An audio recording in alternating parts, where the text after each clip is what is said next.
ഇന്ത്യയുടെ അക്ഷാംശ രേഖാംശ സ്ഥാനം.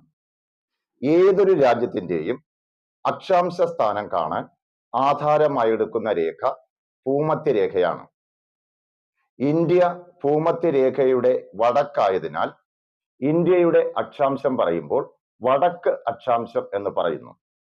അതുപോലെ തന്നെ ഏതൊരു രാജ്യത്തിന്റെയും രേഖാംശം കണക്കാക്കാൻ ആധാരമായി എടുക്കുന്ന രേഖ ഗ്രീനിച്ച് രേഖയാണ്.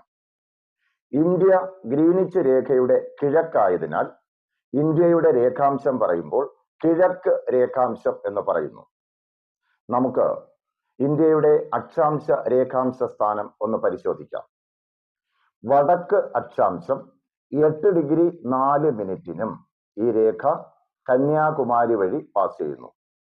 വടക്ക് അക്ഷാംശം 37 ഡിഗ്രി 6 മിനിറ്റിനും ഇടയ്ക്ക് ഈ രേഖ പാസ് ചെയ്യുന്നത് വടക്കേ അറ്റത്തെ പോയിന്റായ ഇന്ദിരാ കോൾ വഴിയാണ്.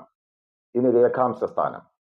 കിഴക്ക് രേഖാംശം 68 ഡിഗ്രി 7 മിനിറ്റിനും ഇത് പാസ് ചെയ്യുന്നത് ഗുജറാത്തിലെ ഗുഹാർ മോത്തി വഴി.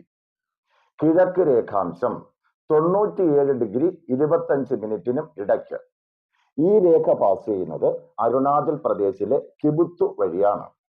Thank you.